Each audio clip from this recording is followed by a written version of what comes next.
नमस्कार मित्रों, आप सभी का स्वागत है मेरे इस YouTube चैनल में। आज हम जेपीएससी और यूपीएससी को ध्यान में रखते हुए कुछ जो इम्पोर्टेंट करंट टॉपिक है उस पर हम आज चर्चा करेंगे। जिसमें सबसे पहला जो टॉपिक है वो है अटल सुरंग। मित्रों, आप सभी अटल सुरंग का नाम के विषय में सुने होंगे, अखबारों में, टेलीविज़न पर। तो आज हम अटल सुरंग के विषय में थोड़ा चर्चा करेंगे। प्रधानमंत्री नरेंद्र मोदी ने सामरिक रूप से महत्वपूर्ण सभी मौसम में खुली रहने वाली अटल सुरंग का 3 अक्टूबर 2020 को, डेट भी याद रखिएगा, 3 अक्टूबर 2020 को उद्घाटन किया। इस सुरंग के निर्माण की आधारशिला 28 जुलाई 2010 को रखी गई थी। इसकी जो आधारशिला रखी गई थी वो 28 जुलाई 2010 को रखी गई थी, लेकिन इसका जो उद्घाटन किया गया 3 अक्टूबर 2020 को। इस सुरंग का नाम पहले रोहतांग सुरंग था। तो ये बहुत महत्वपूर्ण हो जाता है कि आपको पूछा जाएगा कि अटल सुरंग का पहले नाम क्या था। तो क्या नाम था? रोहतांग सुरंग। ठीक है, इसको एकदम बहुत महत्वपूर्ण है। अब मैं आप लोग को जो महत्वपूर्ण टॉपिक हैं करंट इवेंट्स के, जो आपको पूछे जा सकते हैं, उस पर हम वीडियो बनाना शुरू कर दिए। देखिए, जिसके निर्माण में 10 वर्ष का समय लगा, निश्चित रूप से 10 वर्ष लग गया। कहाँ इसका जो है सो आपका आधारशिला रखी गई थी 28 जुलाई 2010 को, और उद्घाटन हो रहा है 3 अक्टूबर 2020 को।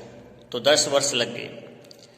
देखिए, यह सुरंग पीर पंजाल के पूर्वी भाग में, पीर पंजाल का नाम आप सुने होंगे, ठीक है, तो पीर पंजाल के पूर्वी भाग में लेह मनाली राष्ट्रीय राजमार्ग पर रोहतांग दर्रे के नीचे बनाई गई है।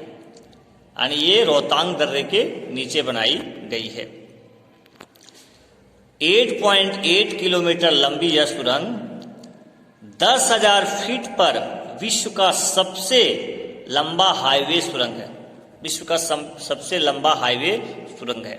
ठीक है, अटल टनल के दोनों ओर आकर्षण द्वारा बनाए गए हैं। ठीक है, मनाली की ओर कुल्लवी शैली में, जबकि लाहुल की ओर बौद्ध शैली द्वार बनाए गए, यानी आकर्षक लगे देखने में, इसका इस तरह से उसमें बनाया गया है। घोड़ों की नाल की आकार वाली 2 लेन वाली सुरंग में 8 मीटर चौड़ी सड़क है और इसकी ऊंचाई 5.52 मीटर है। यह सुरंग जो है हिमाचल प्रदेश के मनाली के लिए लद्दाख के सीमावर्ती क्षेत्रों को जोड़ेगा। यह सुरंग जो है हिमाचल के मनाली को लेह से और लद्दाख के सीमावर्ती क्षेत्रों को इससे जोड़ेगा।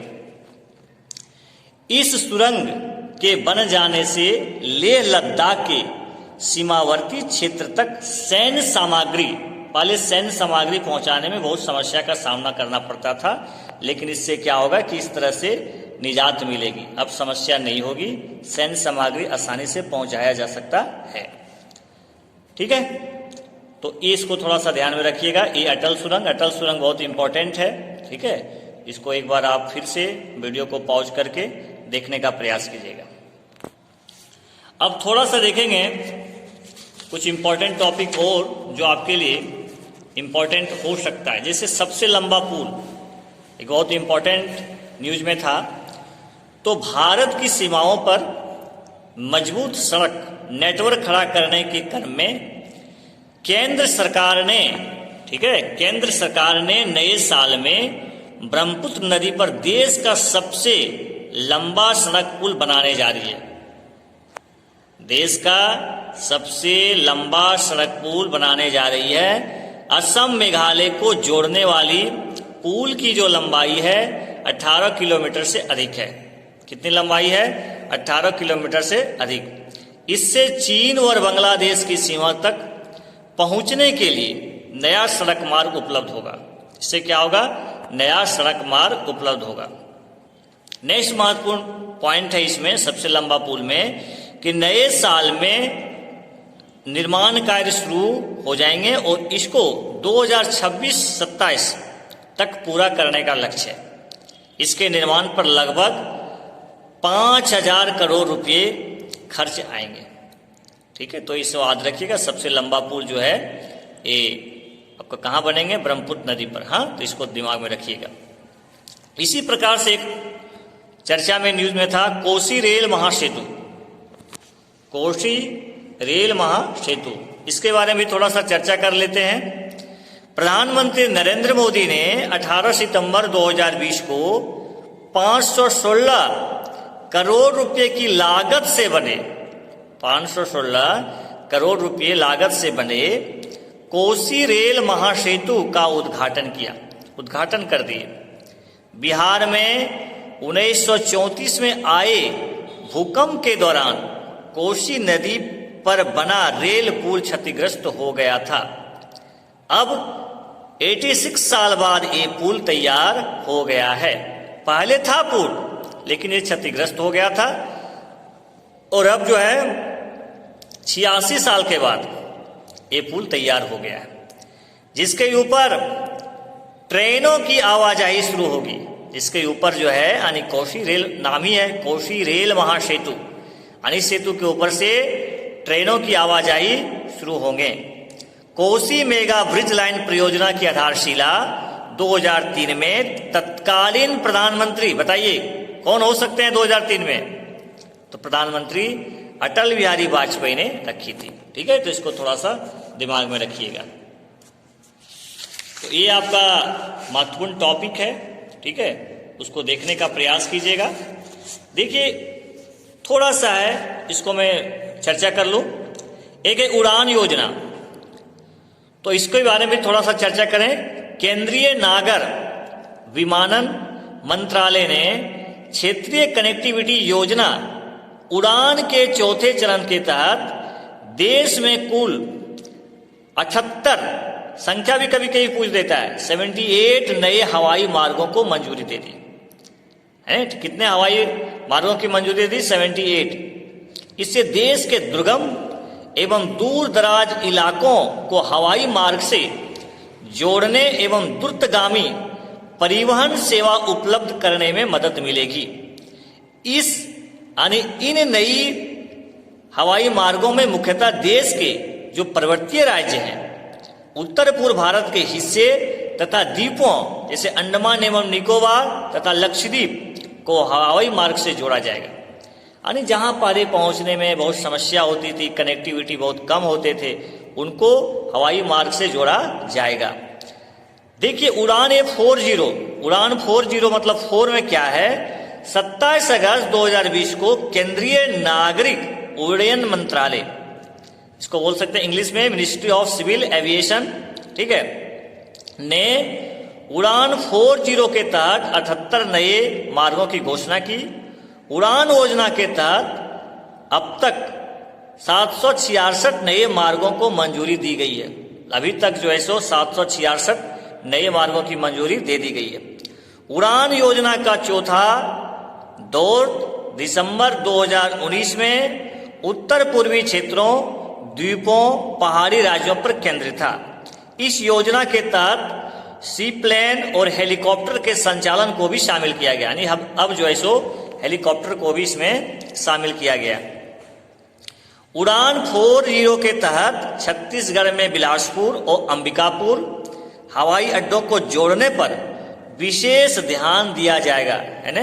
छत्तीसगढ़ के जो हैं बिलासपुर और अंबिकापुर को, है ना, हवाई अड्डों को जोड़ने पर विशेष ध्यान दिया जाएगा।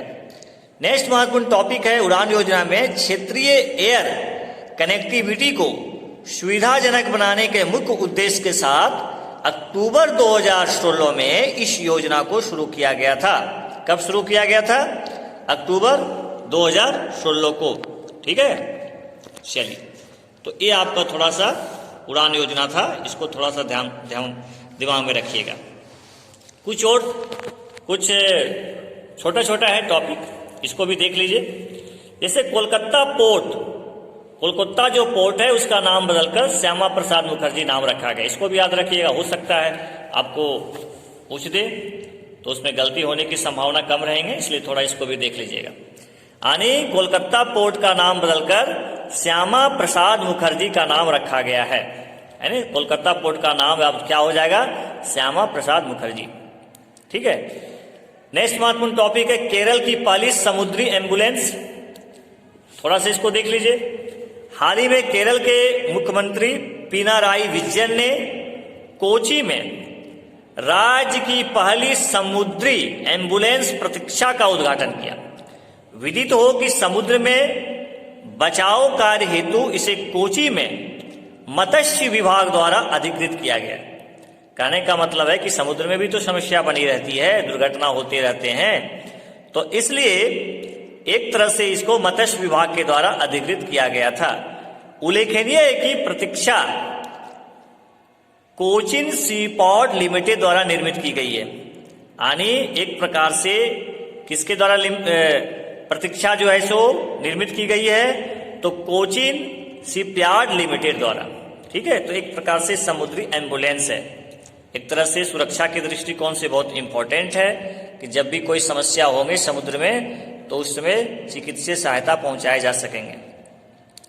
थोड़ा सा और कुछ पॉइंट चर्चा कर रहे हैं। दुनिया का सबसे ऊंचा रेल पुल, दुनिया का सबसे ऊंचा रेल पुल भारत में निर्माणाधीन है, जिसके दिसंबर 2020 तक बनकर तैयार हो जाने की संभावना है। ठीक है। यानी तैयार हो जाने के बाद जो है यह दुनिया का सबसे ऊंचा पुल होगा। कश्मीर के, ध्यान रखिएगा, कश्मीर के चिनाब नदी पर बन रहे इस पुल को 359 मीटर की ऊंचाई पर रेल मंत्रालय द्वारा तैयार किया जा रहा है। किस मंत्रालय के द्वारा तैयार किया जा रहा है? रेल मंत्रालय के द्वारा तैयार किया जा रहा है। याद रखिएगा कौन सा नदी पर? तो चिनाब नदी पर। यह रेल कॉरिडोर उधमपुर, ठीक है, श्रीनगर बारमूला लिंक का प्रोजेक्ट है। यह रेलवे का पहला आर्च पुल होगा। इस पर 100 किलोमीटर यानी 100 किलोमीटर प्रति घंटा की रफ्तार से ट्रेन जो है सो चलाई जा सकेगी। ठीक है। तो थोड़ा सा इसको ध्यान देने का प्रयास कीजिएगा। थोड़ा सा और चर्चा कर लेते हैं कुछ महत्वपूर्ण पॉइंट। भारत के आगामी जो एयरपोर्ट है यानी अपकमिंग एयरपोर्ट ऑफ इंडिया कौन कौन होंगे, थोड़ा देख लीजिए। जैसे एयरपोर्ट का नाम है हिरासर एयरपोर्ट, ये आपका गुजरात में है।